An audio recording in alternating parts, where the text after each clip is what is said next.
NBS 24/7 live TV देश की आवाज बने रहिए हमारे साथ।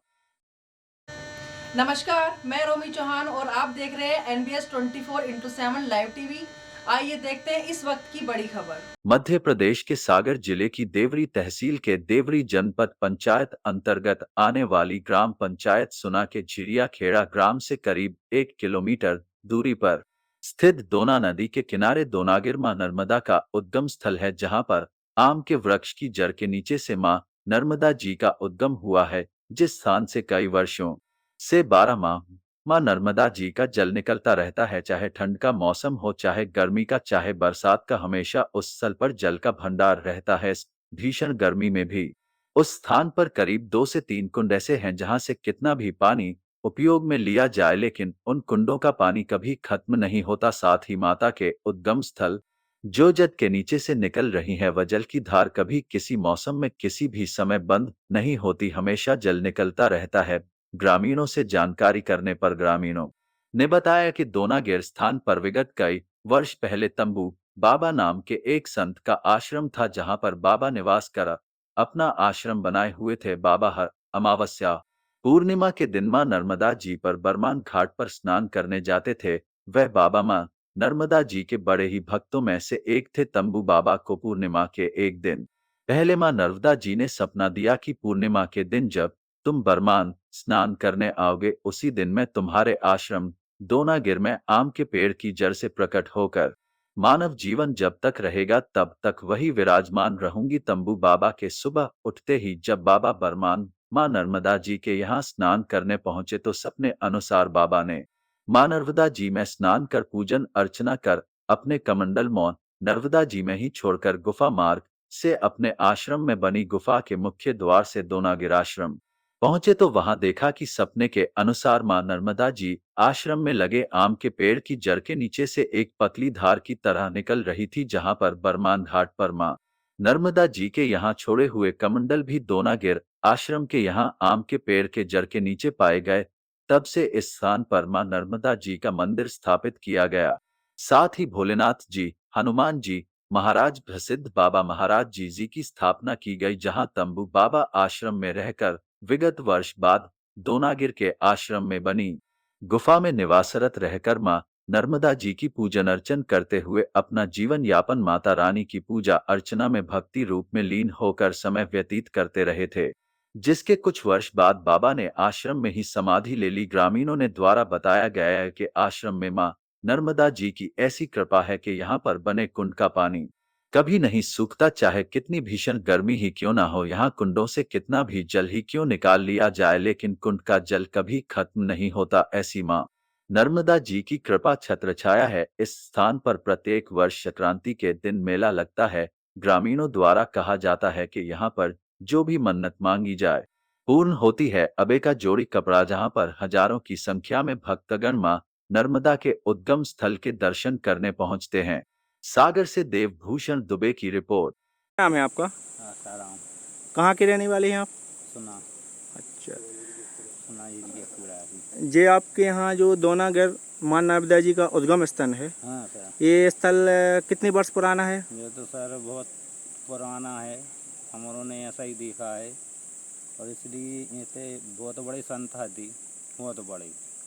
तो वहाँ से भी नर्मदा माई आती थी किसी का पैदल निकल वहाँ उनके लिए यहाँ एक दिन पहले का सपना का हुआ यहाँ होगा, हम नर्मदा माई यहाँ पर का प्रकट होने वाली हैं। भी वहाँ गए नर्मदा माई, सुनने के हमारा ने कैसा विश्वास होगा, उन्हें यार ऐसा विश्वास होगा तुम इंसान, तुम घोटा तुम आप यहीं छोड़ जाओ नर्मदा जी, तुम आप चले जाओ, तुम आप स्थान में घोटा नर्मदा माई भी तुम्हारे पास आम के पेड़ के नीचे सब मिल है। घोटा ने कुंडल उनको सब आ गए थे, नर्मदा माई भी आगे साथ में। बहुत बड़ा स्थान है यहाँ पर। तब्बू बाबा रहुआ बहुत वर्ष हो गए, उनके पास न कोई संतान न कुछ नहीं, वो तो बालापन से रहो है संत। फिर तंबू बाबा कहाँ गए? तब्बू बाबा करा ही हो गया। अच्छा, कहाँ समाधि ले ली? अब अरे यहाँ इतना समाधि उन्होंने का लाई और इतना का पूजा भगत कराते रहे या फिर इतना उनकी का मृत्यु हो गई अंदर एक कुटी में। लकड़ी हमरों ने यहाँ डाई दी मिट्टी, तो आज भी बेचते हैं सपनों भी देखते हैं और भी पूजा अगर कर रहे हैं।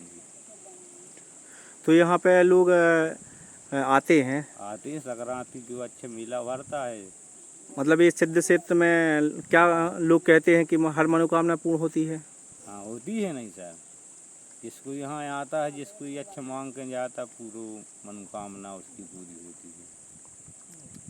आपका परसोत्तम का झिरिया खेड़ा। अच्छा, ये आपके यहाँ जो दोनागर आश्रम है, यहाँ पर माँ नर्मदा जी प्रकट हुई हैं, जी, इस स्थान के बारे में आप क्या कहना चाहते हैं?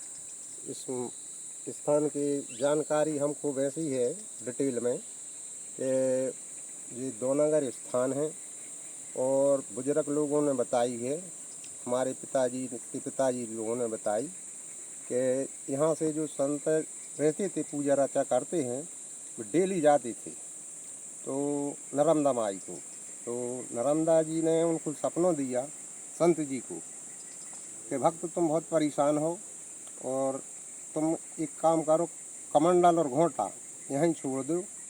अमास पूर्णिमा में नहावे जाते थे, घोंटा कमंडल छोड़ दो और हम तुम्हारे वहाँ जा रहे हैं तो उते हम प्रकट हो जाएंगे। तो वे आई नर्मदा जी, संत आ गए पहले शाम, नर्मदा जी इतने आ गई झिरिया पे आ गई तो उनने दर्शन दाए, घोंटा कमंडल लेते टांड ले दिखानो, दाहिने साइड घुमा, जब घुमत दिखाना तो संत को विश्वास होगा कि नर्मदा जी आ गई। और फिर संत जी ने पूरे 4-6 गांव में मतलब ऐलान किया कि माँ नर्मदा जी दोना पे आ गई हैं। और हमारी नहीं मानो तो उसे देख ली तो वहाँ पे सफ़ेद रेता निकली और आज भी जो प्रमाण है इतने को और सभी लोगों को दिखता है कि माँ नर्मदा इतने आई हैं। और बाहर दूर दूर के आदमी जो आते हैं तो उनको भी विश्वास होता है कि नहीं इतने साक्षात नर्मदा माई आई हैं। जैसी अमरकंठ से निकली नर्मदा माई, एक स्तर से हमारे दोनों स्थान पर नर्मदा माई आज भी विराजमान है। और बात भैया जा है कि जब दोनागर पे मकर संक्रांति को मेला लगता है तो बहुत धूमधाम से मेला लगता है और कभी कभी तो हम लोगों के लिए जब वैसे गमर्रे लोग दिखते हैं कि यहाँ वैसे हैं तो थाने को सूचना देना पड़ती है, तो वहाँ से 1-2 सिपाही भी आते हैं तो कंट्रोल में वो जनता रहती है। यहाँ का प्रमाण जी है जी। नहीं तो आपके यहाँ ये स्थान की जानकारी बताइए ग्रामीणों ने जी कि यहाँ बहुत सैकड़ों की संख्या, हजारों की संख्या में भक्तगण आते हैं और जी, जो जी। मांगा जाता है वो मनोकामना पूर्ण होती है। हाँ, तो ऐसा तो है कि जैसे कोई भी आए व्यक्ति और कोई को कछु दर्द हो रहा हो, हाथ पैर पिरा रहा हो या अंदर से तकलीफ है, डॉक्टरों के पास जाते हैं तो वो सही नहीं होता। माँ नर्मदा की कृपा है कि जो मनोकामना उन्होंने पूरी की तो वो मनोकामना उनकी पूरी हो जाती है। फिर जो भी उनने बोलना बदना करो तो वो चढ़ा जाओ, तो उनकी कृपा से भी आज भी सुरक्षित है।